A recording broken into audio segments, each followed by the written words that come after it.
Finally পৌঁছে গিয়েছি লতাপাতা গ্রাম পঞ্চায়েতের তৃণমূল কংগ্রেস সভাপতি মহাশয়ের কাছে। আমাদের কিছু প্রশ্ন রয়েছে, একদম সাধারণ মানুষের প্রশ্ন। আপনারা জানেন ইতিমধ্যেই কিন্তু 2026-এর যে বিধানসভা ভোট রয়েছে তার দামাদল বেজে গেছে। তার মধ্যেই আবাস যোজনার টাকা দিল রাজ্য সরকার। এটা নিয়ে কতটা সাধারণ মানুষের মধ্যে প্রভাব পড়েছে এবং কি পরিস্থিতি রয়েছে এই আবাস যোজনা? দেখেন, বিশেষ করে আওয়াজ এটা 2017 থেকে 18 সালের সেনশন যে সার্ভে হয়েছিল কেন স্যার পিএমওয়াই, হ্যাঁ, যেটা আমাদের ওই যে প্রধানমন্ত্রী আবাস যোজনা যে সার্ভেটা হয়েছিল, কিন্তু প্রধানমন্ত্রী নরেন্দ্র মোদী যখন এই রাজ্যের ক্ষমতা দখল করতে পারছে না, তখন থেকে কি করে এখানে দিয়ে যাইতে পারবো, আমাদের রাজ্যের ট্যাক্স টোটাল নিয়ে যাচ্ছে। অথচ আমাদের প্রাপ্য টাকা এবং প্রত্যেকটা রাজ্যেই ঘরের টাকা দিচ্ছে, কিন্তু আমাদের রাজ্যে দেয়নি। যখন দেখলো এই দীর্ঘদিন ঘরের টাকা না দেওয়ার পর, আমাদের মুখ্যমন্ত্রী মমতা ব্যানার্জি এবং 100 দিন কাজের টাকা না দেওয়ার পর, সে কিন্তু পুরনো যে বকেয়া 100 দিন কাজের টাকা সেটা কিন্তু লেবারটা দিয়ে দিচ্ছে। লেবারটাও রাখে কথা যেটা বলছে সেটা করে।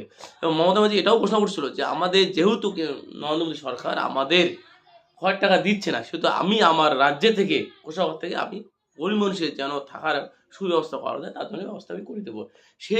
সেই সুবাদে আমাদের এই জানুয়ারিতে সমস্ত মোটামুটি 95% উপর লোকের অ্যাকাউন্টে টাকা পৌঁছে গেছে।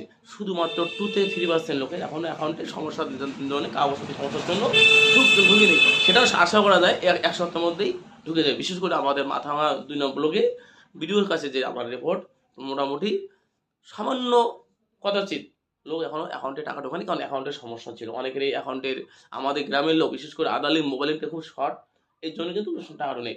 তাহলে মমতা ব্যানার্জি যেটা বলে সেটা উনি করে, আর নরেন্দ্র মোদী সরকার যেটা বলে সেটা উনি করে না।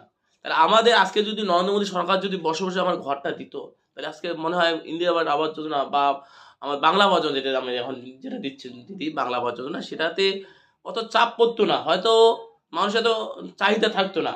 কারণ বছরে যদি এক একটা বুধে যদি 10টা করে ঘরে যাইতো, তাহলে আজকে 5 বছর থেকে 6 বছর অবধি আমাদের ঘর পাচ্ছি না, কেন্দ্র সরকারের টাকা পাচ্ছি না। তাহলে এই 5 বছরে যদি 10টা করে ঘর আসতো, 50টা ঘর আসতো বুঝি, তা 50টা ঘর যদি গরিব মানুষ পেতো, তাহলে আজকে এত গরিব মানুষের খাইতে হতো না। ঘর আসতো 50টা ঘর আসতো বুঝি, তা 50টা ঘর যদি গরিব মানুষ পেতো, তাহলে আজকে এত গরিব মানুষের খাইতে হতো না। তার জন্য মানুষ, পশ্চিমবাংলার মানুষ বিজেপিকে প্রত্যাখ্যান করবে এবং বিজেপির সামনের দিন 26-ও প্রত্যাখ্যান করবে। আর মানুষের কাছে একটাই আত্মবিশ্বাস আসছে যে মমতা ব্যানার্জি যেটা বলে সেটাই করে, সেটাই সবচেয়ে। এবারে আমরা দেখতেছি যে যারা পিডাব্লিউ তে আছে, পিডাব্লিউ সংখ্যাটা অনেক বেশি, তারা কি ঘর পাবে কি ভাবছেন? এবং আপনাদের রাজনৈতিক মহলে কি আমার রাজনৈতিক মঞ্চ খবর আছে, সামনে ডিসেম্বর মধ্যে পিডাব্লিউতে ঘর পাবে সবাই। সামনে ডিসেম্বর মধ্যে পিডাব্লিউতে ঘর পাবে সবাই। তবে পিডাব্লিউতে একটা যেটা আমার জানা আছে, একটু ছাড়বে করবে পিডাব্লিউতে। অনেক বাড়িতে এই 5 বছর 6 বছর গ্যাপ হওয়াতে কিছু বাড়িতে চাকরি পেয়েছে, ছেলে চাকরি পেয়েছে, কিছু বাড়িতে মানে ইনকাম রোজগার করে পাকা বাড়ি, ছাদ বাড়ি, বিল্ডিং বাড়িও অনেকে দিয়েছে।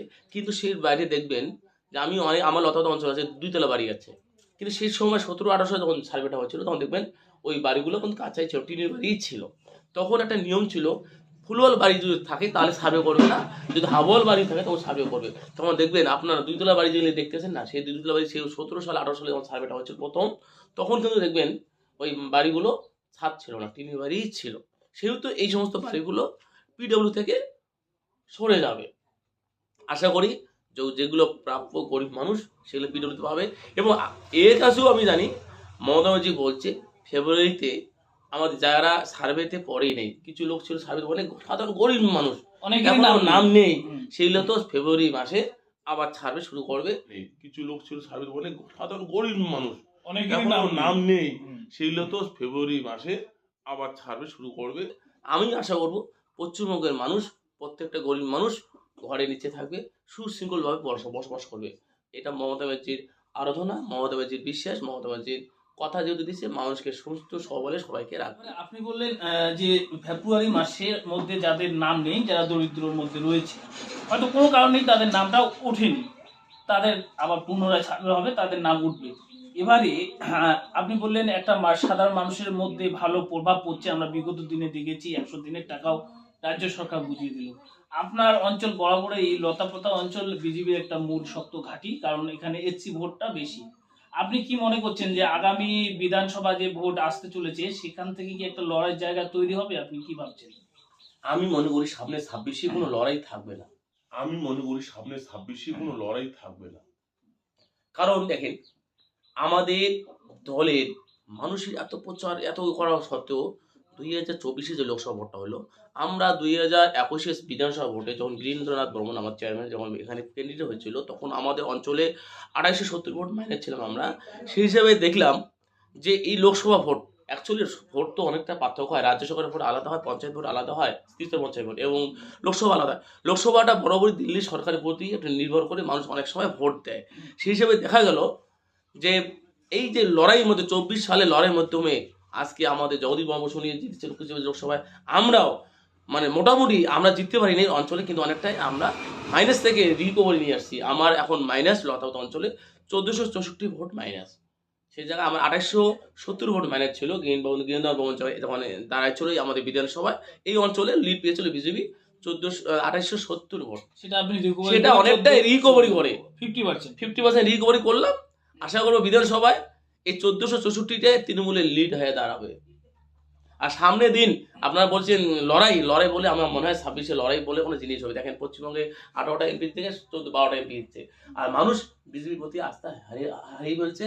আমাদের মমতা ব্যানার্জি দীর্ঘদিন আমাদের এখানে সংগঠন করবে, সামনে 26-এ আরো বিপুল মার্জিনে সংগঠন করবে। আর আমাদের বিধানসভায় যে কেউ ক্যান্ডিডেট হবে, মমতা ব্যানার্জি যাকে ক্যান্ডিডেট করতে পারো, এবার বিধানসভায় মমতা হয় জিতবেই। আপনার কোনো পছন্দের ক্যান্ডিডেট আছে? পছন্দ ক্যান্ডিডেট বলে আমার কিছু নেই। আমি তৃণমূল দল করি, তৃণমূলের দলেই থাকি। জোড়াফুল মমতা ব্যানার্জির সমস্ত শেষ কথা আমাদের নেত্রী মমতা ব্যানার্জি যাকেই ক্যান্ডিডেট করবে সে তাকে আমি স্বাগতম। সে যে কেউ হোক না, সেটা আমাদের কর্ম হচ্ছে একটাই, যে জোড়াফুল চিহ্নে মমতা ব্যানার্জি ক্যান্ডিডেট, ও নিজে ক্যান্ডিডেট হোক মনে করো, আমি যে ক্যান্ডিডেট হোক না কেন আমরা বুঝবো এই ক্যান্ডিডেটটা উনি নয়, সেটা ক্যান্ডিডেট মমতা ব্যানার্জি। ওনাকে জেতা মানে মমতা ব্যানার্জিকে জেতা। আমরা মমতা ব্যানার্জিকে সফল করবো, জোড়াফুলকে সফল করে রাখবো। সামনের দিন মুখ্যমন্ত্রী হিসাবে আবার মমতাকে 26-এ আমরা দেখতে চাই। এবারে আপনারা কিন্তু এখানে সভাপতির বক্তব্য শুনতে পারলেন। এখানে তিনি দাবি করলেন আগামী দিনে 1400 ভোটেরও বেশি লিড হবে।